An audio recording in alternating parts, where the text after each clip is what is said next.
Good morning, good afternoon, good evening, wherever you're watching. The channel's called Ratchet. My name's Andrew, and on this episode of my GT40 restoration, I've got some shiny paint to show you. Run the title. Welcome to the channel if you're new. If you're not, then thank you for tuning back in for yet another episode. I think this is the one a lot of you have been waiting for. I'm going to give you the lowdown on what has been going on with this paint for the last 6 months. It's been a bit of an epic. Like I said at the back of the last video, I'm not out of the woods yet. Unfortunately, there are some remedials that are necessary. I'm going to go into all of that, cover off a lot of the good bits, because there is good things that have come out of this. Cover the little bad bits, and then cover how I'm going to put it all right, make it good, and then live happily ever after. So you can follow me as always on Instagram, RatchetGT40. Hit the subscribe button below. Leave me a comment as always. Really enjoy reading what you guys have got to think about the project and how it's moving forwards. Up there for the playlist of all of the previous videos that I have released. I think that's about it. Let's get on with it.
So I think this is going to be quite a tough one to put together, if I'm honest. Like, where do I start with this bodywork? You know, it's been such a long time in the making that it's hard to kind of put into words where I stand now, to be honest. First of all, the colour is absolutely what I wanted. What it is, I have no idea. Like I said all along, it's not Linden. It wasn't a paint code that said it was Linden. It was just a random little swatch card that I then took to my body shop, who had the colour analysed and then the paint mixed up from there. So You never know, one day I might actually park it next to a Linden Green GT40 and it be the exact same match. But certainly, as I stand here at the moment, I don't know what this paint is called. It just is what it is. So let's start the tour at the front. Let's get all the good bits out of the way, and then we'll gloss over the not so good bits at the end and how it's all going to get resolved and we can all live happily ever after. Now, one thing I do want to get out of the way right from the very start is the timescales that I was given for getting this bodywork done were incredibly short, and when I was first told about the timescales, I didn't think they were realistic, so I took them with a pinch of salt. Now, let's just put any timescale given to us by a body shop is like a piece of elastic. It's just such a variable thing. So regardless of the fact that I'm 6 months in and I'm due the last piece of bodywork back next week, let's ignore that. It is what it is. It's not held me up in the grand scheme of things. We'll just put it down to, like I say, body shop timescales. I've had the headlight and fog light buckets done in satin black for that traditional look. I've got a new set of covers for all 4 lights to trim down and make fit, drill the holes, get them helicoiled and get those fitted into place. The opening, I've got just a piece of very thin rubber U-channel around the perimeter just to give it that nice finishing edge. And then the body mounts for the front nose piece, I dismantled those, gave them a good clean up and got those riveted back into place. These 4 body mounts look like these, so they're like a small little button press. These came with the car and I actually quite like the look of their simplicity. I have Scotch-Brite those because they were a polished aluminium, so I've brushed those back to match everything else. The knacker ducts I had opened up previously because the previous builder had left them closed and it just looked very bizarre. You can see I've got the windscreen wiper fitted, washer jet fitted. That's plumbed back into the washer bottle, which is tucked into the corner of the dashboard. But it's just nice to see those little bits and pieces getting fitted to the car. Coming down the side, the relocated side repeater, if you remember. Now, this is a legal requirement here in the UK to have these side markers. I don't mind it. It is what it is. And then my Hartwell latches in the custom recess that I made, that all fitted up lovely. The bodywork or the front clam in itself fitted up perfectly and just glided into place as I hope it would have, really. So there was no warping or bowing or anything of that nature from being removed from the car and sat for a number of months. Got the doors rebuilt and hung. Again, they fitted in the holes perfectly. Door handles fitted, door latches fitted. Everything's starting to take shape and it's nice to get some bits finally fitted to the car, knowing that they're not going to come off again. You can see the body lines looking pretty tidy. Down the A-pillar, again, nice and uniform. And then this difficult junction here between the spider, the door and the front clam looks nice as well. Coming to this back side, if you've been watching from the start, you know I removed the swage line that runs from the top of the door corner back to the rear clam. Obviously it'll make more sense when the rear clam's on, but that's turned out really nice, a real nice sort of smooth transition between the roof and the door side. So the question you all want to know the answer to is what's wrong with the new paint job? Well, before we get into that, what I need to do is sort of set out the scope of work that was agreed between myself and my body shop and how we've arrived in the position I have done. Now, as you know, the car was painted blue beforehand. It was a 3-stage paint job, so primer, base and lacquer.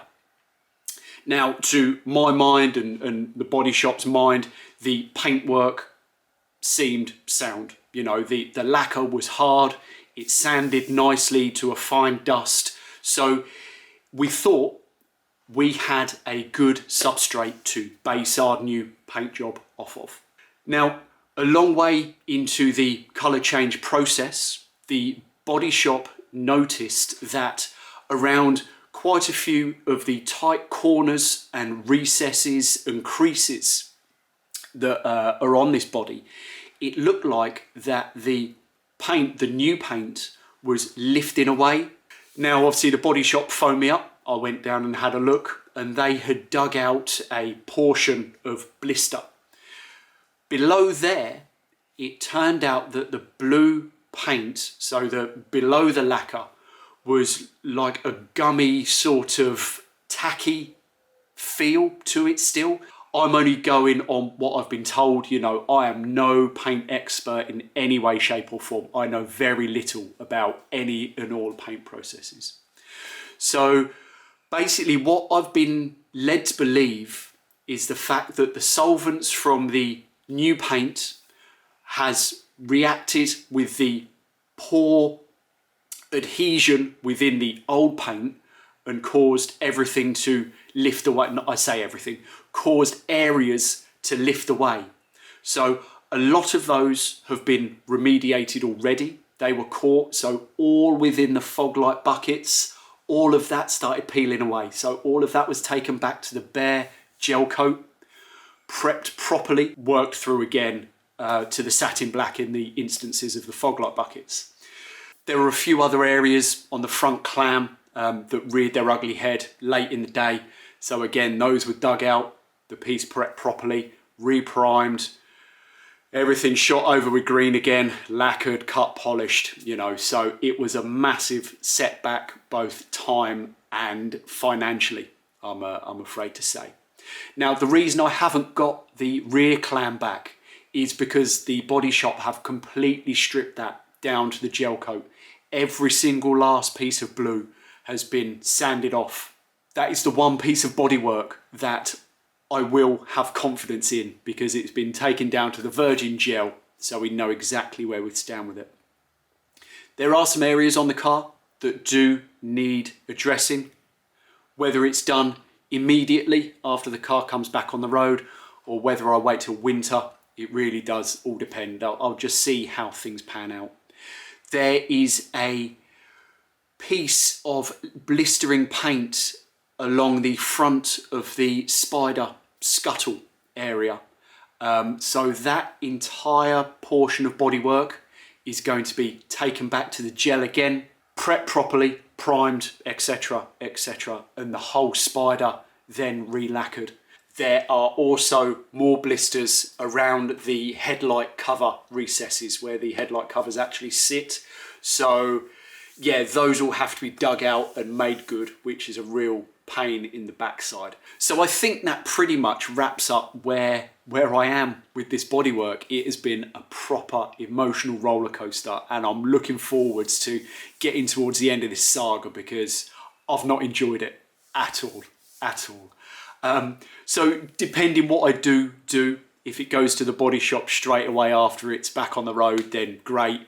If not, you'll be able to come and have a look at the car. You can pick it to pieces. It is absolutely fine, but you'll know why it looks like it does until it gets sorted once and for all. You know, it's just all part of the story, which leads me nicely on to what is coming up in the next episode. And I'm going to be diving into the interior. I've got a carpet set to make. I've got some, depending on how we go, I've got some seats to chop up and customize, which should be an interesting project. I'm hoping it pans out what I've got in my mind's eye, but we will save that for the next video. So up until then, I will catch you next time.